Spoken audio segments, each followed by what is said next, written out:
Welcome back. This morning, SABC News brought you a very special broadcast from Eldorado Park in Johannesburg. The community there has been demanding justice for Nathaniel Julies, a teenage boy with Down syndrome who was shot, allegedly at the hands of police officers. 2 officers have been charged with murder and appeared in court yesterday. And we broke this earlier. A 3rd Eldorado Park police officer has now been arrested. IPID, the police watchdog, said the detective will appear in court in Soweto on Thursday. He's facing charges of defeating the ends of justice and being in possession of prohibited ammunition. Well, Julies' killing has led to unrest and widespread demonstrations in the area. This morning, the community spoke out about police brutality and also about the marginalisation of coloured communities and service delivery issues. Let's start with this interview with Julies' family. Morning Live spoke to his parents, and his mother was asked how she felt about the death of her son. You know, when you have kids, they are running around, they have that special places that they go, special things that they do, smile, run. There's always a certain thing that Nathaniel did in this house. And we will never be able to see that again. We will never be able to hear his voice. As I'm sitting right now, I just can wish that he can run through the doors and says, I want a cup of tea. And that was Nathaniel about. So my feelings right now, I don't know what to feel anymore. Because this is not just Nathaniel, Down syndrome. This is my baby. And you know what? We had so many plans for Nathaniel. But unfortunately, it came to this point where it was shattered. At 16 years old, we will never be able to know what you will become as you grow up further. You will never be able to know a lot of things in this house. His siblings is devastated because they are still so young, and Nathaniel have to be departed from them. So feelings. As a mother, I'm really heartbroken because something has been taken away from me, and I will be able never to get it back. Well, to discuss, we're joined by our esteemed colleague, Sakina Kamwendo. She's the co-host of Morning Live on SABC News. Sakina, thank you for being with us. You spoke this morning about how this was a homecoming for you, going to Eldorado Park. It sparked emotions across South Africa, I think, and I want to talk to you about so many of the issues. But let's start with the mother, listening to Bridget Julies speak also about the bullet holes on her son's body, the way his body was treated. Just tell us more about what she's had to say. Good evening, Francis. And absolutely, I must just start by indicating that when we set out for this broadcast this morning, that was not one of the interviews that we had lined up. But what happened when we got there, the family sent someone out to speak to us, to ask us if we would want to speak to them. And we said, well, absolutely, we won't insist. We understand that you're in mourning, you're in pain. We're not trying to exploit that. But they offered the interview, and of course, we relented. And Francis, I must just tell you, it is absolutely heart-wrenching what the family is going through, because it's literally probably 100 feet or so, if not less, from the scene of the crime where Nathaniel took his last breath, as people are reporting, and where his family lives. So if they come out of their gates, they can literally see that place. And, you know, they talk about how all of this happened and how fast it happened, how their child's body was removed from that crime scene, how it was contaminated, allegedly by police themselves, and how they had to go in search of their child's body. And this is, you know, one of the things, Francis, as a family, that really broke them. They talk about what they found when they eventually found Nathaniel's body at Bara Hospital. And describing what they saw in terms of the holes on his torso. They still don't know. They still don't understand. They still have no clarity as to what caused that. And I think you would imagine why that is problematic, Francis. Yeah. Because one would think that at this stage, a week later, the family would have answers in that regard. Yeah, incredible. So many unanswered questions, and imagine confronting that scene every day. Sakina, this was public broadcasting, I think, at its best, because a whole community got involved. You spoke to many members of the community, people who feel unseen and unheard. Let's just take a listen to other mothers who spoke out about police brutality. COVID-19 has eased. All right, we'll see if we can bring up that insert for you, Sakina. But what I think is pivotal here is these claims aren't linked to only one family in Eldorado Park, although they're in so much pain. But like you pointed out, there are many others here and a deep distrust with the police. I think we have that insert, and then we'll get Sakina's reply. My son was killed in my yard, also by an off-duty drunken cop. First, his brother, the metro cop, came, jumped over my wall. When they couldn't do anything, they found the police officer who works for crime intelligence. He came back, they ripped off my roller shutter, and they shot my son through the gate. He still entered my yard. I don't know what he wanted to do, but I couldn't even help my son. And their reason is they protected their mother. I've never even seen their mother before they killed my son. You know, it's really sad that a 16-year-old had to lose his life by someone who was supposed to protect him, just like my son. And like I told you yesterday, this is about Nathaniel. But we're here to support the family because we know exactly what they're going through. And then I also have Auntie Connie here. Her son was killed it's almost 5 years ago. She doesn't get any joy from SABC. She's actually one of the mothers who was told to go look for the perpetrators and the murderers. So, you see, we as the community, we don't even trust SABC. And so sorry to hear that, and my heart breaks for mothers especially, because there's nothing that compares to the death of a child. And it's something that unfortunately you would have had to live through to understand.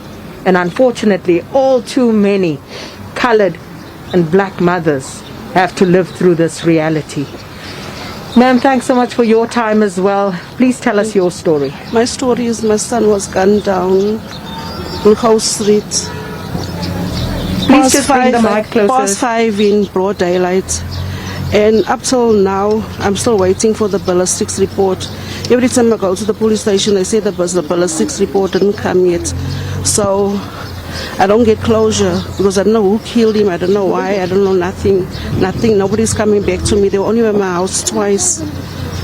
So I live with that every day, wanting to know who, why. Just a little bit of closure, but the cops are not. So they say I must look for witnesses and I must bring them to the police station. If I find somebody, they can tell them.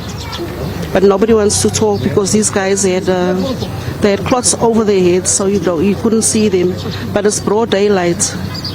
Past 5. It's a summer. It was in October. It was a nice summer day. Nobody saw nothing. So I've got to live with that every day. Sakina, Eusebius Makaiza, the author and broadcaster, was also with you. He posted a picture showing masks can protect people from COVID, but how do you protect people from the police? Is that an overwhelming sentiment in this community, that they're not being protected? In fact, they're being targeted by state officials. It certainly is, Francis, and to the point where the police have totally lost the trust of the community, not only because they are in some instances the alleged perpetrators of these deaths against members of the community. But because also, as you heard in one of the mother's story there, because the police seem to lack empathy, they seem to lack professionalism, they don't care about people and how they are affected by these crimes, Francis. Many of the mothers, there were other mothers there, they're talking about 3.5 years, 5 years.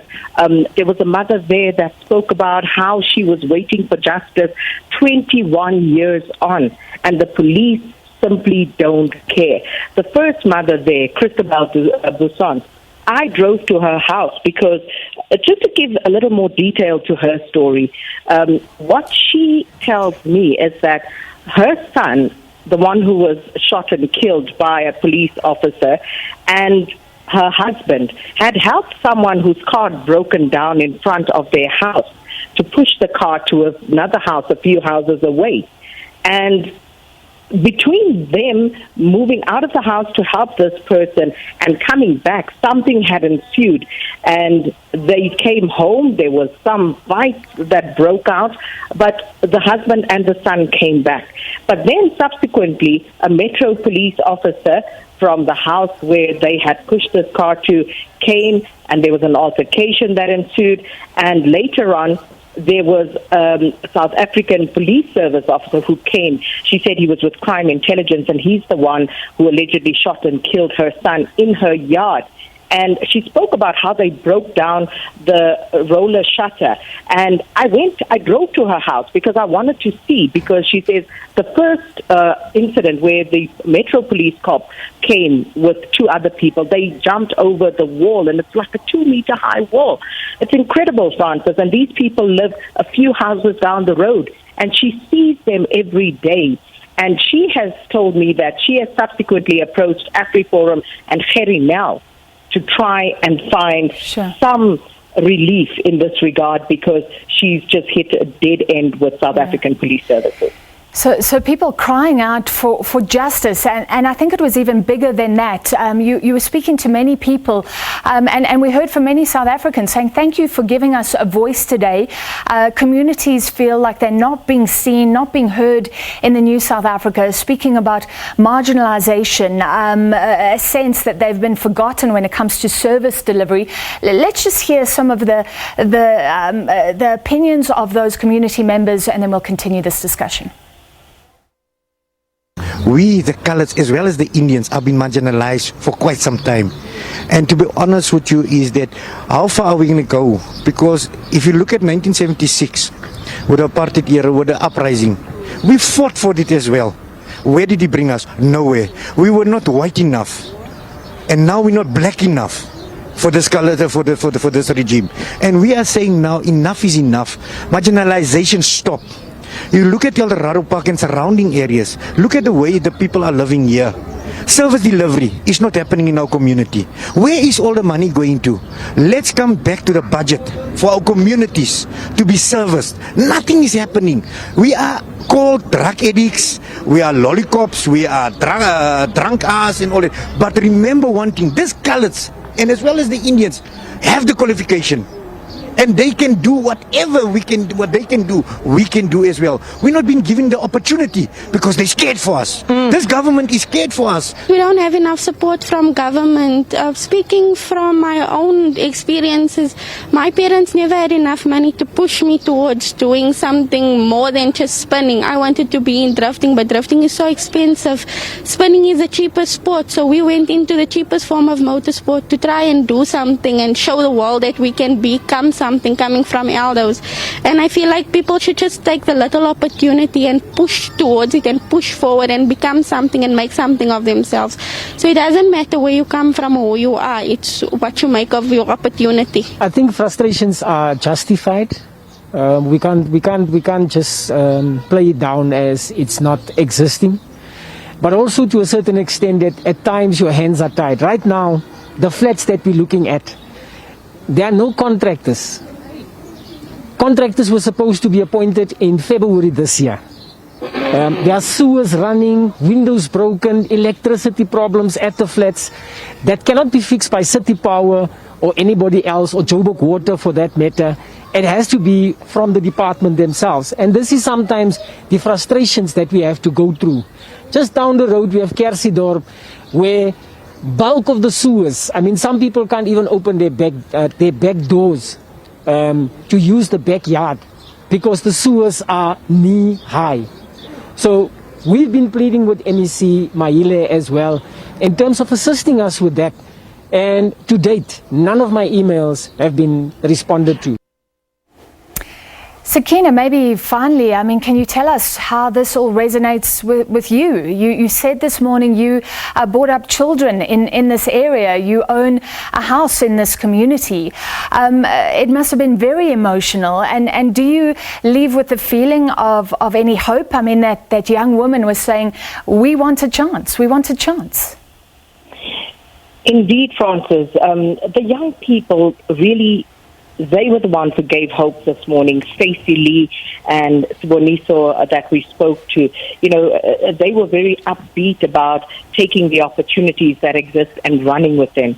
But when you speak to the older members of that community, they obviously are carrying a much greater burden. And there were so many issues raised, Francis, about intersectional justice. You listen to what the ward councillor is saying there. He seems to be helpless in trying to get some of these concerns, service delivery concerns, addressed for the community.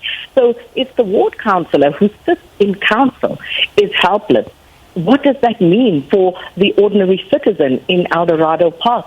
Then, of course, people demanding justice, as you heard from the mother, from the community there, for the SAPS to simply do their jobs, for law enforcement to follow through so that people can feel that justice is being served. But then, of course, also, Francis, there are so many nuances at play here. You have communities that also are violent against one another. And as much as the police are identified as one of the problem issues in the community, as one of the mothers said, her son was shot and killed in broad daylight by members in the community. Another mother spoke of how her son was killed by his friend. So people in the community turning on one another. There are just so many things going on in Eldorado Park. But this is not just the story of Eldorado Park, Francis. This is the story of coloured communities across South Africa. And this is why they have been crying out to be heard, to be seen, because they do feel marginalized. They do feel that they are not seen as a part of or given the opportunities that others seem to enjoy in this South Africa. And therefore they feel that they are on the periphery and invisible to the rest of us. And it was very emotional for me. As I said, I had brought up children in this community. They still go there ever so often, every weekend. We're there today for that broadcast because it's so personal, it's so close to home. And one can only hope that we can move forward and hear people and address their needs and concerns. That's most important. Yeah, hopefully this discussion continues. Thank you for airing the issues for this start. And what an incredible broadcast that was SABC anchor Sakina Kamwendo.